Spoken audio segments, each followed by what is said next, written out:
오늘 우리는 창세기 25장의 말씀을 가지고 또 하나님의 마음을 우리가 함께 누리기를 원합니다.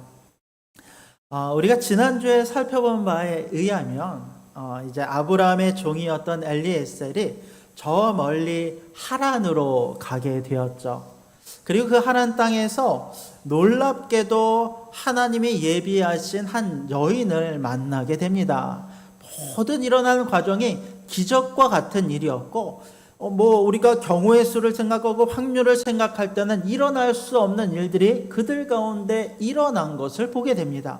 그리고 그 모든 과정 가운데 그곳에 함께하였던 리브가 역시도 이 모든 것이 하나님의 뜻임을 고백하고 아무도 아는 사람이 없는 낯선 가나안 땅으로 이 종을 따라서 낙타를 타고 순종하는 마음으로 떠나게 되는 것을 볼 수 있습니다. 우리가 미처 다 살펴보지는 못했지만 이 창세기 24장을 보면 그 리브가가 이삭에게로 이삭을 만나러 가나안 땅으로 들어오는 그 장면을 담고 있습니다. 간단하게 그 내용을 보면 이렇게 그 내용을 표현합니다. 우리 24장 63절 말씀을 같이 한번 읽어보겠습니다. 63절입니다. 시작. 이삭이 저물 때에 들에 나가 묵상하다가 눈을 들어보매 낙타들이 오는지라. 이 표현이 재밌는 게 뭐냐면, 여러분, 이삭은 엘리에셀이 물론 아브라함의 명령을 받아서 하란 땅으로 가기는 했습니다만, 이 하란 땅으로 종이 갔을 때에 그냥 알아서 모든 게 되겠지 하고 아무것도 안 하고 그냥 가만히 있었던 게 아니에요. 놀랍게도 그는 오늘 말씀을 보았더니 그가 밤에 들에 나아가 묵상을 하였다라고 이야기를 합니다. 이 묵상이라는 단어에 대해서 여러 가지 해석을 가능합니다만, 일반적으로 우리가 이 장면을 어떻게 보냐면, 이삭이 아직 오지 아니한 또 누가 될지도 모르는 자신의 아내를 위해서 들에서부터 기도하며 묵상하며 이 아내를 기다리고 있었던 것을 우리가 볼 수 있습니다. 즉, 이 모든 것의 응답은 그냥 우리가 아무것도 안 했는데 하나님께서 짠 하고 보여주시고 일으키신 것이 아니라 이 아브라함의 기도와 또 이 이삭의 기도로 말미암아 하나님께서 모든 것을 선하게 이루어 가신 것을 우리가 알 수 있습니다. 자, 그리고 드디어 리브가와 이삭이 만나게 됩니다. 너무도 은혜롭게, 너무도 모든 것이 아름답게 완성되어지는 순간입니다. 이삭은 리브가를 아내로 맞아들입니다. 그런데 이 장면에 대해서 성경은 이렇게 이야기하죠. 67절 말씀을 같이 한번 읽어보겠습니다. 67절입니다. 시작. 이삭이 리브가를 인도하여 그의 어머니 사라의 장막으로 들이고 그를 맞이하여 아내로 삼고 사랑하였으니 이삭이 그의 어머니를 장례한 후에 위로를 얻었더라. 이삭이 리브가를 인도합니다. 마치 하나님께서 우리의 손을 붙잡아 인도하시듯이 이삭이 처음 본 리브가를 붙잡아 그를 자신의 공동체, 자신의 집으로 인도하여 드립니다. 그리고 그동안 어머니의 죽음으로 인하여 비어 있었던 사라의 장막을 리브가에게 내어주고 또 그를 아내로 삼았다라고 나옵니다. 근데 아내로 삼을 때 그 내용에 이 단어를 사용한 것을 보면 뭐라고 이야기하냐면, 그를 맞이하여 아내로 삼고 무엇하였으니? 사랑하였으니. 여러분, 예전에는요 이런 경우들이 종종 있었다고 해요. 결혼할 남편, 아내가 누구인지도 모르고 그냥 소개팅 한번 딱 하고 맞선 한번 딱 보고 그냥 바로 결혼을 하는 거예요. 그러면 어떻게 되냐면, 그렇게 만났는데 연애 결혼이 아니다 보니까 이 사람이 뭐가 좋은지 뭐가 나쁜지도 모르고 그냥 결혼한 거예요. 그러다 보니까 내 안에 사랑하는 마음이 막 넘치고 뜨거운 마음이 내 안에 있어야 되는데 이 결혼이 이래라고 하면서 이것도 마음에 안 들고 저것도 마음에 안 드는 그런 상황과 그런 결혼이 될 수도 있어요. 그러나 그런 모든 이 내가 원하지 않는 상황 가운데 결혼과 가정이 이루어졌다라고 할지라도 하나님께서 한번 세우신 가정 안에서 우리는 무엇이 있어야 하냐면 사랑이 있어야 한다는 거예요. 남편은 남편으로서의 의무를 다하고 아내는 아내로서의 의무를 다하며 서로가 서로를 돌아보고 사랑함이 있는 가정이 될 수 있기를 주님의 이름으로 축복합니다. 이삭은 아내를 사랑합니다. 그를 그의 마음속에 품고 그와 함께 합니다. 또 그녀가 이렇게 자신의 가정으로 들어왔을 때 이삭은 이렇게 이야기합니다. 그의 어머니를 장례한 후에 위로를 얻었더라. 비어있고 공허했던 그 마음이 아내 리브가로 인하여 채워지고 그 가정이 더욱더 하나님 앞에 온전하고 행복하고 사랑이 넘치는 가정으로 세워졌음을 말씀하고 있습니다. 그런데 이렇게 세워졌던 가정이지만 그 안에 하나의 문제가 있었어요. 어떤 문제였는가? 리브가가 아이를 낳지 못합니다. 그 기간이 무려 20년이 지속이 돼요. 40년에 이삭이 40세 때 결혼을 했는데 60세가 될 때까지 아이를 갖지 못합니다. 물론 리브가는 이삭보다 나이가 어렸을 거예요. 많이 어린 상태였을 것입니다. 그런데도 아이가 생기지 않아요. 이게 참 재미있는 게 뭐냐면 여러분, 이 아브라함의 가문 안에 있었던 많은 여인들이요 아이를 낳지 못했어요. 아브라함도 100세가 될 때까지 하나님의 약속과 언약을 받았음에도 불구하고 그의 아내였던 사라를 통해서 오랜 기간 동안 아이를 갖지 못했어요. 또 그의 아들이었던 이삭도 마찬가지입니다. 그의 아이를 갖지 못합니다. 나중에 보면요 그의 자녀였던 야곱도 마찬가지예요. 라헬과 레아가 있었지만 이 라헬과 레아가 아이를 낳지 못하는 거예요. 이게 이상한 이유는 뭐냐면 여러분 하나님께서 아브라함을 축복하시고 그를 붙잡아서 언약을 세우셨잖아요. 그때 세우셨던 언약이 뭐냐면 너로 하여금 큰 민족을 이루게 하고 그가 낳은 모든 씨로 하여금 하늘의 별과 같이 많아질 뿐만 아니라 바다의 모래와 같이 많아질 것이다 라고 하는 것이 하나님의 약속이었어요. 근데 그 약속이 주어졌음에도 자녀를 낳지 못해요. 얼마나 아이러니한 일입니까? 우리가 생각할 때 그래요. 아니 하나님 약속을 주셨으면 당연히 그 약속대로 모든 것이 순풍순풍 쑥쑥 잘 이루어져야 되는 것이 아닙니까? 그런데 그렇지 않았다는 거예요. 하나님이 약속을 주시고도 오랜 기간 동안 침묵하셨어요. 오랜 기간 동안 자녀를 주시지 않으셨어요. 왜 그러셨을까요? 이어지는 내용을 보면 그 내용의 이유가 나옵니다. 우리 22절 말씀 한번 잠시만요. 20절과 21절 말씀 같이 봅시다. 20절, 21절 시작. 이삭은 40세에 리브가를 맞이하여 아내를 삼았으니 리브가는 밧단 아람의 아람 족속 중 부두엘의 딸이요 아람 족속 중 라반의 누이였더라. 이삭이 그의 아내가 임신하지 못하므로 그를 위하여 여호와께 간구하매 여호와께서 그의 간구를 들으셨으므로 그의 아내 리브가가 임신하였더니. 자, 이 모든 과정 속에서 하나님은 이삭으로 하여금 어떻게 하시는 거예요? 기도하게 하세요. 그의 신앙이 점점점 하나님을 의지하며 하나님께 간구하는 신앙으로 이삭의 신앙을 세워가기 시작했다는 거예요. 그는 리브가를 위하여 중보합니다. 하나님, 우리가 아이를 갖게 하시고 특별히 리브가가 임신하게 하여 주시옵소서. 간절히 하나님께 간구를 하기 시작했을 때 하나님께서는 그의 간구를 들으시고 그의 아내 리브가가 임신하게 하셨다라고 성경은 말씀하고 있습니다. 얼마나 큰 은혜이며 얼마나 큰 기쁨입니까? 이제 20년 동안 침묵 가운데 있으셨던 하나님께서 그들 가운데 아이를 주셨을 때 그의 가정은 이 아이들로 말미암아 행복과 은혜가 넘치는 가정이 되기 시작했다는 거예요. 그런데 뭔가 하나가 잘 되면 또 어려운 일이 찾아오는 것이 우리의 인생인 것 같아요. 이번에 리브가가 한 문제를 갖기 시작합니다. 어떤 문제냐? 아이를 그의 뱃속에 잉태를 했는데 특별히 이 아이가 쌍둥이인 거예요. 두 명의 아이가 한 번에 생깁니다. 그런데 그 두 아이가 태중에서부터 서로 싸우기 시작해요. 우리 22절 말씀을 같이 한번 읽어봅시다. 22절입니다. 시작. 그 아들들이 그의 태 속에서 서로 싸우는지라.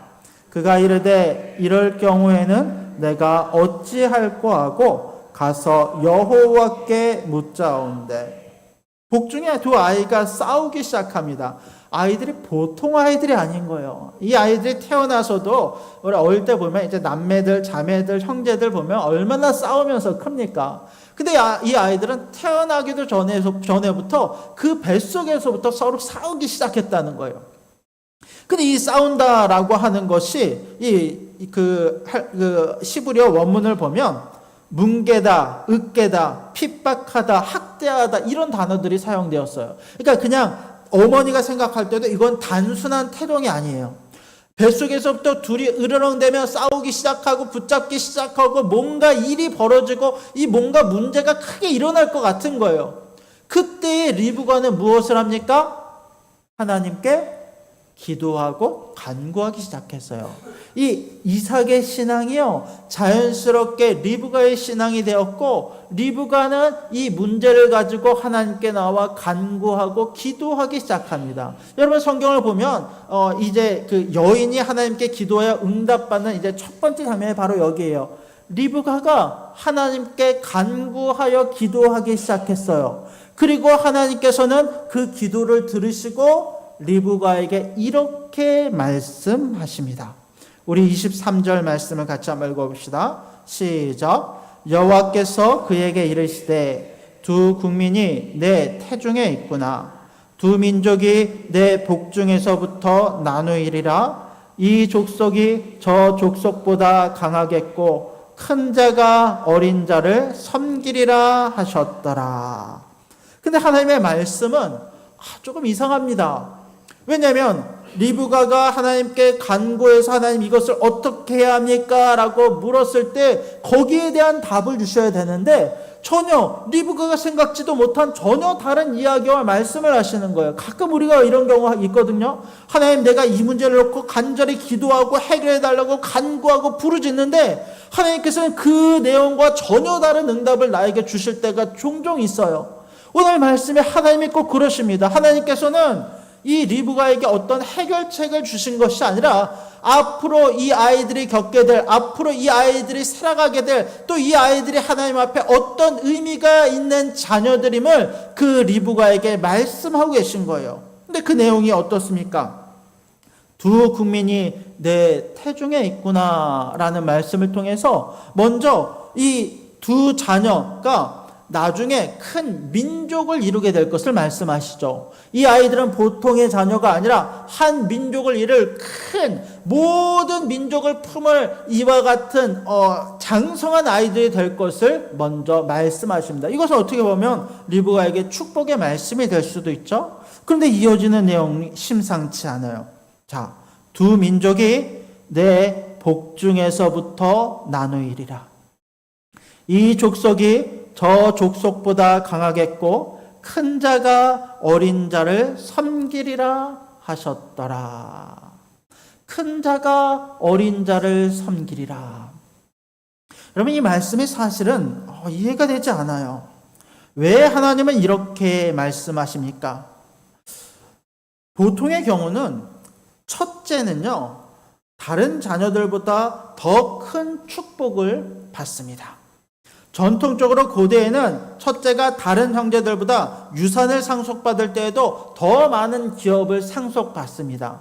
많은 경우는요, 아예 둘째, 셋째는 아무것도 갖지 못하고 큰 자만 모든 것을 차지하는 경우도 있었고, 또 이스라엘 같은 경우는 전통적으로 이 유산의 분배가 어떻게 이루어지냐면, 예를 들어 4명의 자녀가 있어요. 그러면 유산을요 5등분을 합니다. 5등분을 해서 두 개를 첫째가 갖게 되고요. 나머지를 하나하나의 몫을 가지게 되는 거예요. 이게 이제 장자의 축복이고 장자의 권리입니다. 그런데 오늘 하나님이 하시는 말씀은 첫째가 아니라 둘째가 하나님의 선택 가운데 있는 자이고 첫째는 둘째를 섬기게 될 것을 말씀하고 있어요. 근데 이 내용을요, 가만히 살펴보면 이 내용은 또한 이런 의미를 갖고 있습니다. 하나님께서 이 아이들이 태어나기도 전부터 아이들에 대한 각각 다른 뜻을 갖고 계신다는 거예요.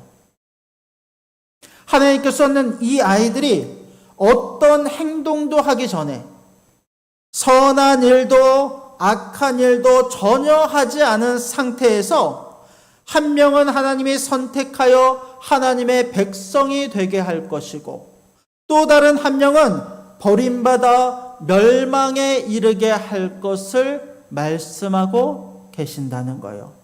이 아이들은 아직 태어나지도 않았어요. 아직 아무 일도 한 것이 없습니다.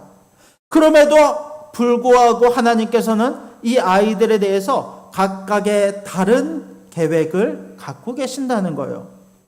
여러분, 기독교 신앙 중에서 제일 어려운 부분이 이런 부분이에요. 어떤 자들에게는 하나님이 선택하여 은혜를 주시기로 작정하셨고 어떤 자들은 처음부터 멸망받기로 작정하셨다라는 거예요. 그렇다면 우리는 이런 질문이 듭니다. 그렇다면 그 가운데 우리의 의지는 없습니까? 내 믿음과 내 신앙과 내 선택은 없습니까?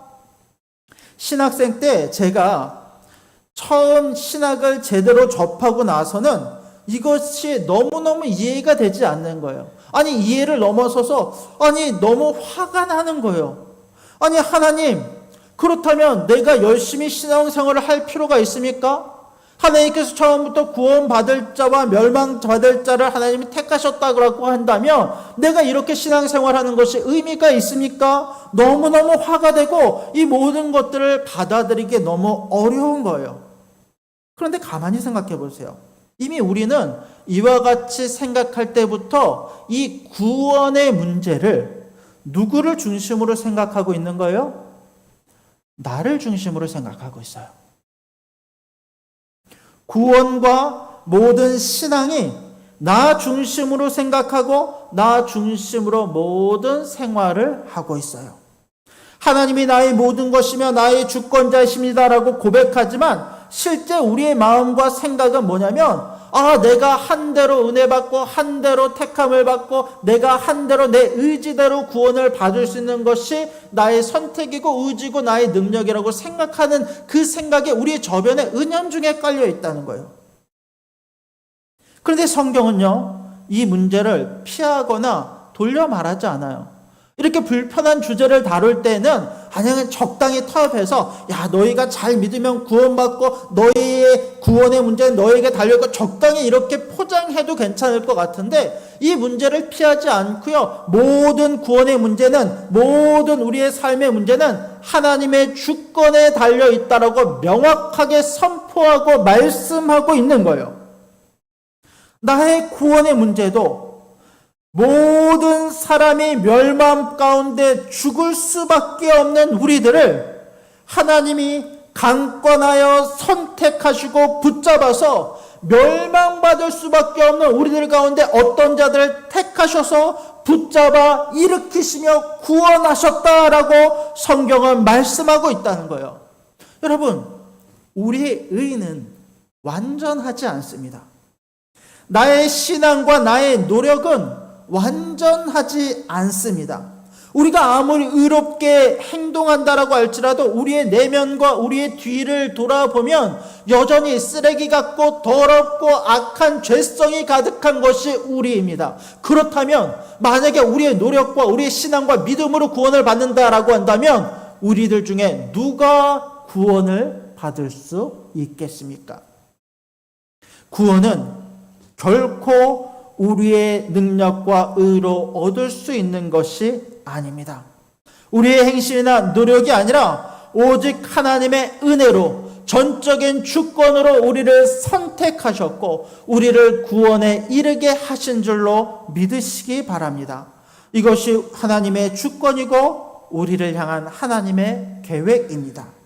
그러면 어떤 사람들은 이렇게 이야기할 수 있어요. 그렇다면 우리가 신앙생활을 제대로 해도 구원받지 못하는 것 아닙니까?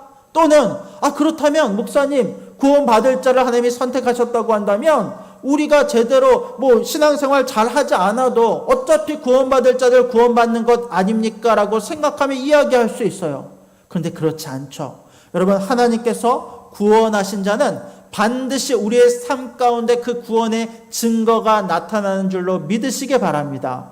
여러분, 우리가 생각해야 될 건 뭐냐면, 여러분, 우리가 구원받을 수 없음에도 하나님께서 우리를 붙잡아서 우리를 일으키시고 우리를 구원의 은혜 가운데 인도하여 주셨음을 여러분 믿으시기 바랍니다.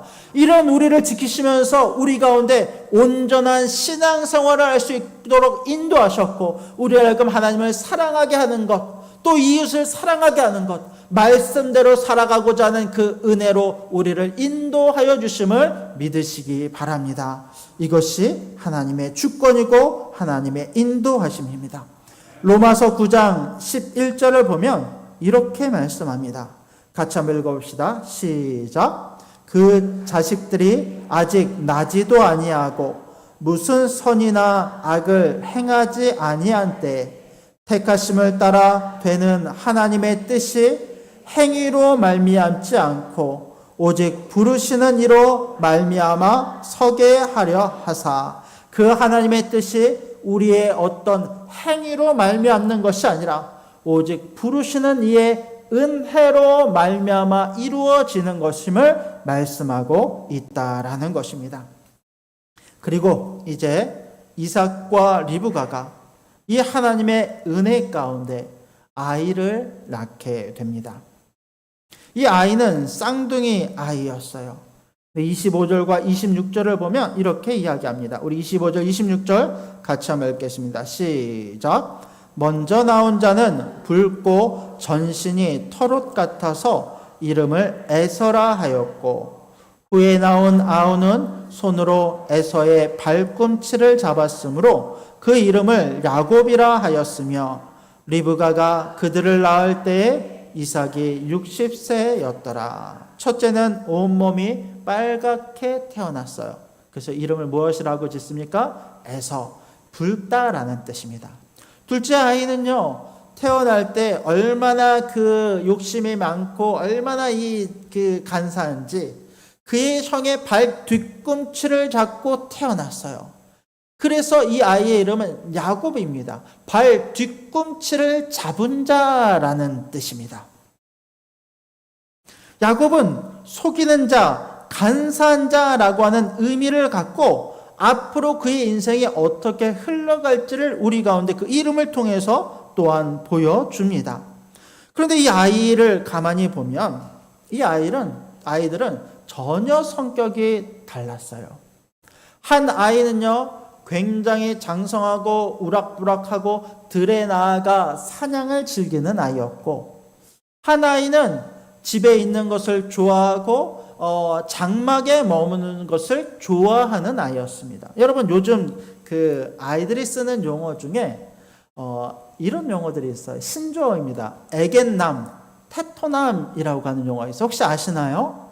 TV에 보면 요즘 종종 등장하긴 합니다만, 애견남은 에스트로겐 호르몬이 많은 남자라는 뜻이에요. 그러니까 남자들 중에서 부드럽고 상냥하고 감정적으로 예민한 사람들을 이제 애견남이라고 불러요.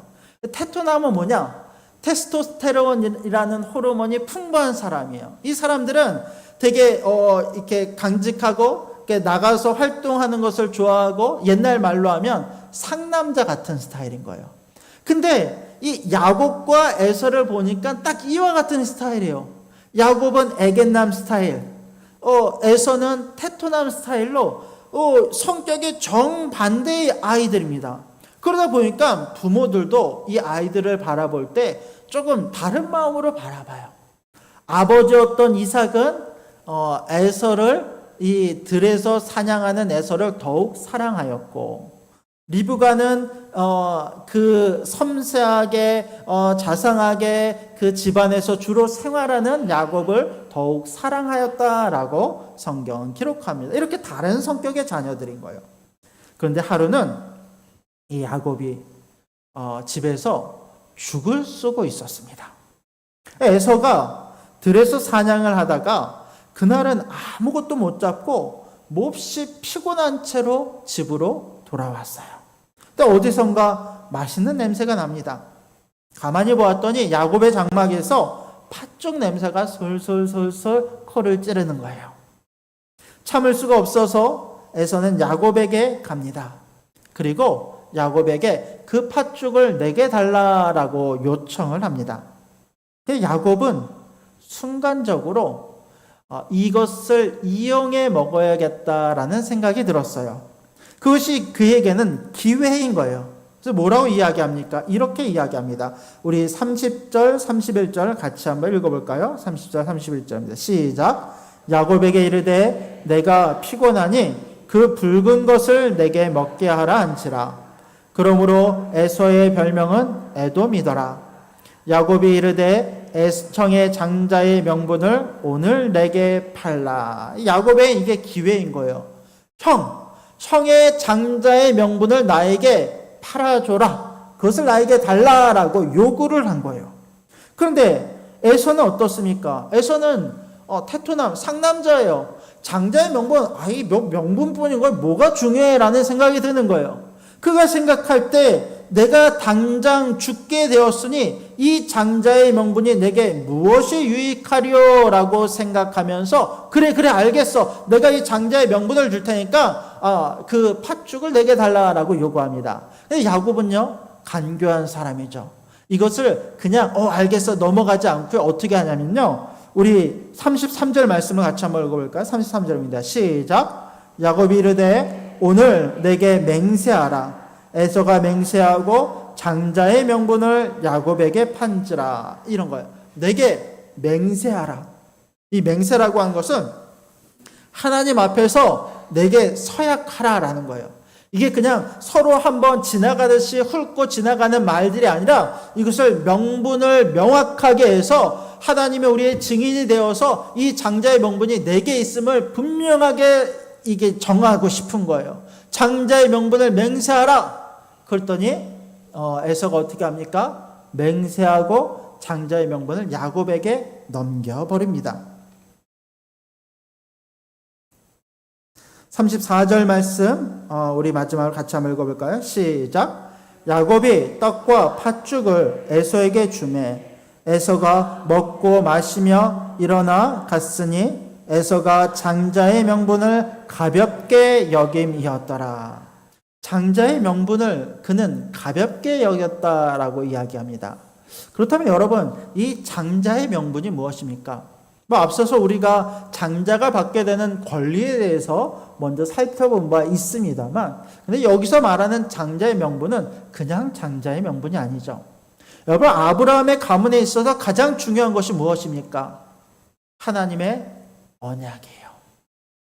아브라함이 큰 민족을 이루고 그가 하나님의 믿음의 조상이 되고 하나님의 백성이 된 것은 그가 어떤 능력이 있고 어떤 상술이 뛰어나고 어떤 부자가 될 만한 어떤 무엇이 있고 해서가 아니라 하나님께서 그를 선택하셔서 그와 언약을 맺으셨고 그로 하여금 모든 열방의 아버지가 될 것이라고 하는 약속이 주어졌기 때문에 아브라함에게 있어서 그의 가문에게 있어서는 이 하나님의 언약이 가장 중요한 거예요.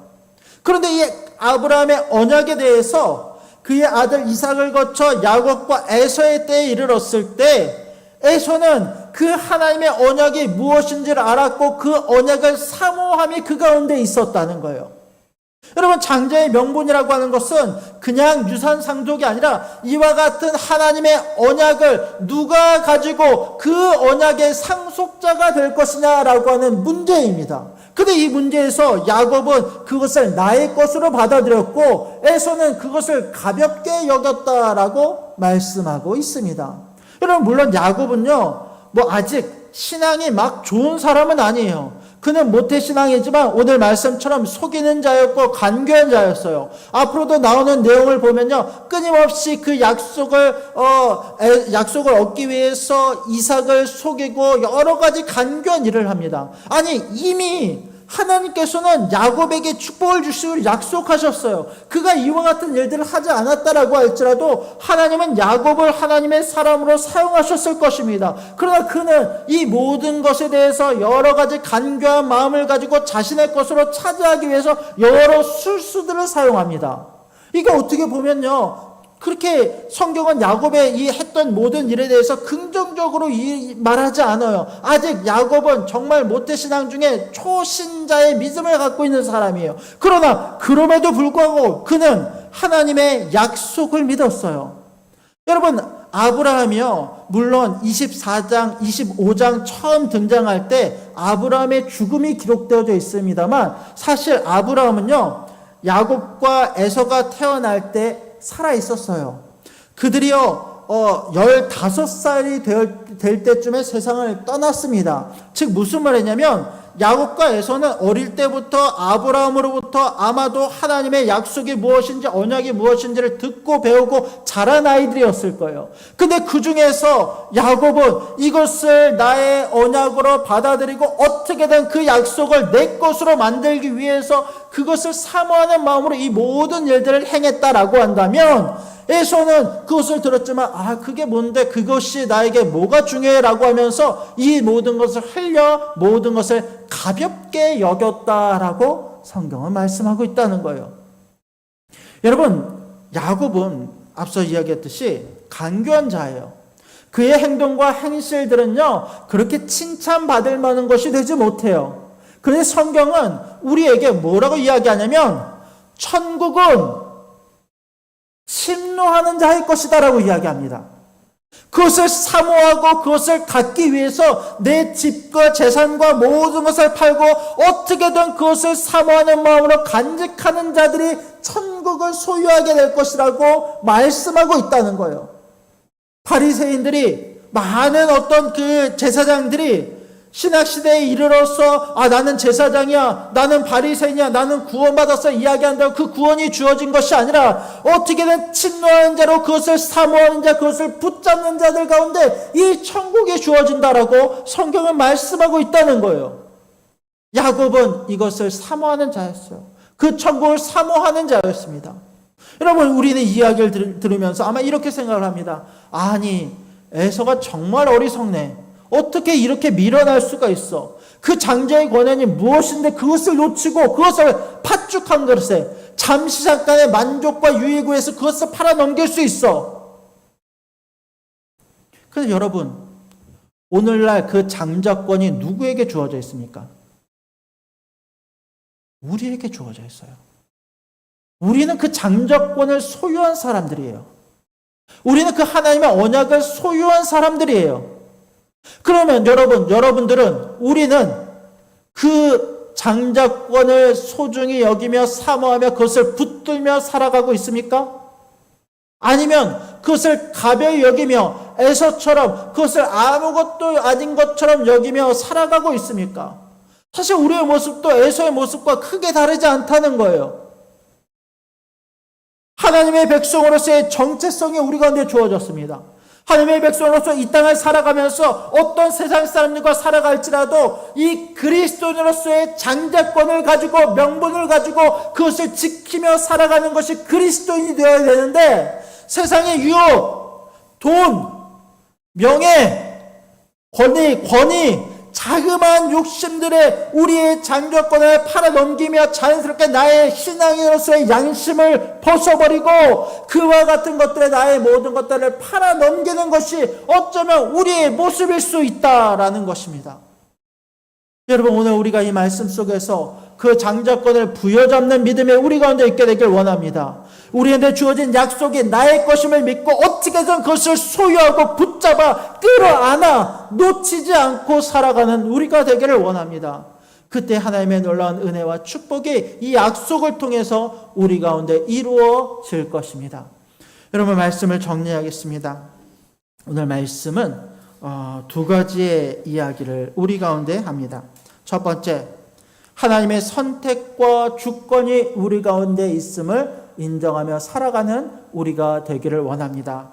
나의 모든 삶이, 나의 모든 은혜가 오직 하나님께로부터 오고 그 하나님의 나의 모든 것 되심을 고백하며 그분의 주권을 나의 삶의 모든 영역에서 선포하며 살아가는 우리가 되기를 원합니다. 또 야곱과 같이 그 하나님의 약속을 신뢰하며 그것을 붙잡아 그것을 나의 것으로 만들며 살아가는 우리가 되기를 원합니다. 오늘 주신 말씀 속에서 우리가 한 주간의 삶도 예수 안에서 그 언약 안에서 주님의 것을 마음껏 누리며 살아가는 저와 여러분들이 될 수 있기를 주님의 이름으로 간절히 부탁드립니다. 아멘.